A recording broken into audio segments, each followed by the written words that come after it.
Alright, guys, I am a fan of Richard Feynman, and he says to learn something, you gotta teach it. So that's what I'm doing right now. Apologize for the jankiness, but I'm trying to get this all in one sitting so that I know what I'm talking about. Alright, so I wanted to share with you guys my story writing process. And the reason I'm sharing this process is because I'm a fan of production. And if you notice big productions, whether movie, Broadway, any kind of production that's creative at all, it has a lot of moving parts. And you need to be able to keep track of those moving parts as much as possible so that that production can be seamless. So that's the reason why I'm sharing this particular process. So, how I start, the top of my production line is going to be the pitch. And the pitch comes from the premise. So the premise means that I should be able to put my story into about 300 words. If I can't, then my story is not really a story. It's just a collection of ideas and random events. So I wanted to make sure that I had enough causality that would make me and anybody reading this want to ask more questions about what happened. And then I kind of refined that down into a pitch, which I got this idea from one of these fabulous writers on Twitter, Miss Bethany Baptiste. And she had this idea where you just kind of write down the four core questions of the book that you're writing, which is going to be how do you describe the world? How do you describe your character? How do you describe whether their obstacles going to be, and what are their stakes? Because those are the things that you're going to be using to sell this anyway. So you need to know those things, and they have to be interesting enough for people to want to know more about it. So once I have that, I usually start free writing, right? And free writing is going to basically allow me, okay, to think about where should this story start and where does the story start as soon as possible? Because the thing that trips most people up when starting stories is going to be where to start it. So by knowing all of those key details ahead of time, you can kind of say, okay, this is where the story needs to start and this is where it's going to have the most benefit. So I knew how to do my opening from there. And then I just kind of free wrote a bit. And that's just to really let my voice shine and let the characters' voices shine so that I can pay attention to what they're saying. And all I did to write was something that Trey Stone and Matt Parker said, which is keep in mind that every scene should have but therefore in it. So your character wanted something, but something happened. They took an action on it. There was a consequence. Therefore, this happened. And keep that in mind through it. And then I try to keep my scenes at about 1,500 words. That way I'm not overwhelming the reader and it stays potato chip length so people can be interested in what I'm saying and I don't lose them. Because right now my goal is to write about 80,000 words because that book size is just under 300 pages. It's not too intimidating to where people wouldn't be interested in picking it up. And it's not too short to the point where the publisher wouldn't see the point in printing it. So that's kind of how I'm looking at it from that perspective. Now that I have that, I want to go into what kind of aesthetic the book is going to have. How do I want it to look? Because the aesthetic is going to determine how I need to craft the experience so that it's user friendly as possible. And the way to make it user friendly that at least I found is by following this guy right here, Shawn Coyne's story grid.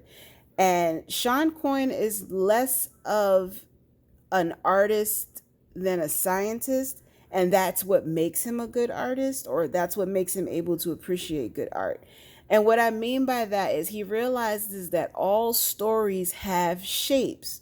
So if they all have shapes, that means there's mathematical formulas for what makes them work. So certain ingredients have to be present in order for these stories to work. And that is kind of what he put together. And that same idea is what drives Save the Cat Writes a Novel, which is also the one of the story structure frames that I use in order to kind of pull my stories together cohesively.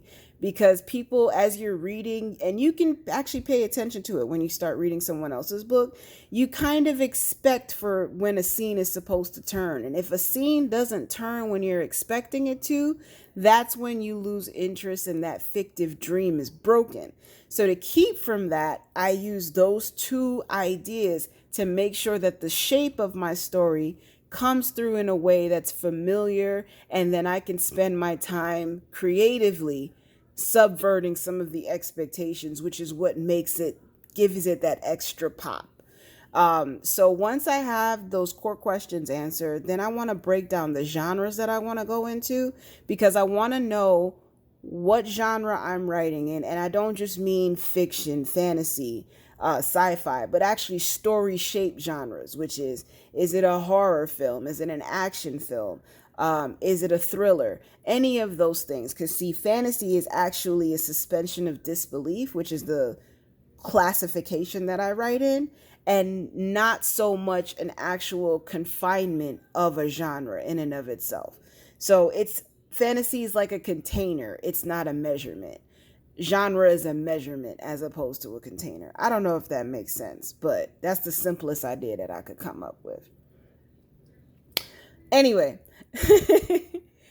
once I have that broken down and I can honor the conventions and honor the obligatory scenes inside of that book, I start playing with the ideas from my premise and breaking them down into steps as to what would fit those conventions and obligatory scenes. So I know that no matter what, I have to write those scenes, right?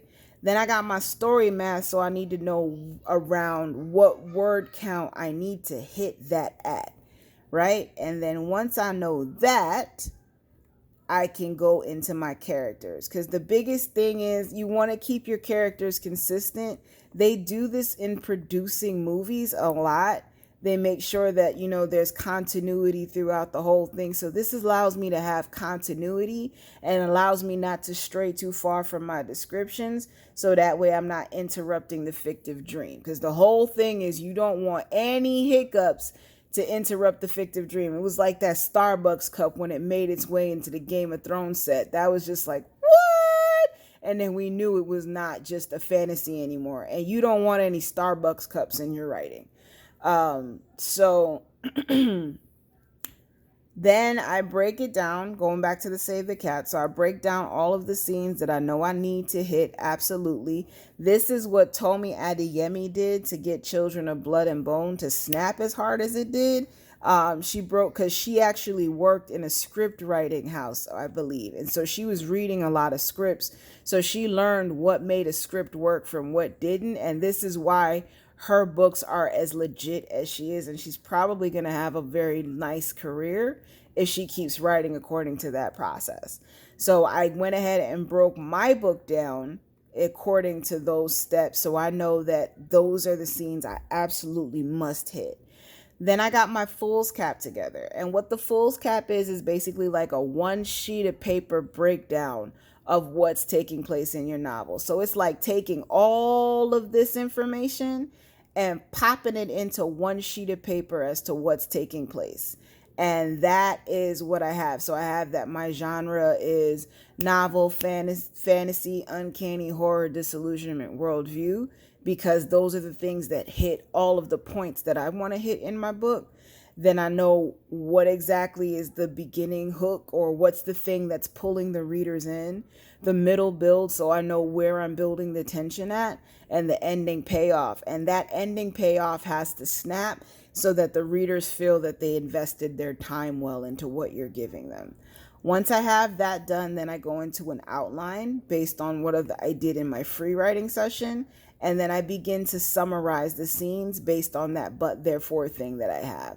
So I have the time and the location, so I know where everything is taking place and what time of day is taking place. So that way I'm not accidentally inserting sunrises where it's really supposed to be nightfall.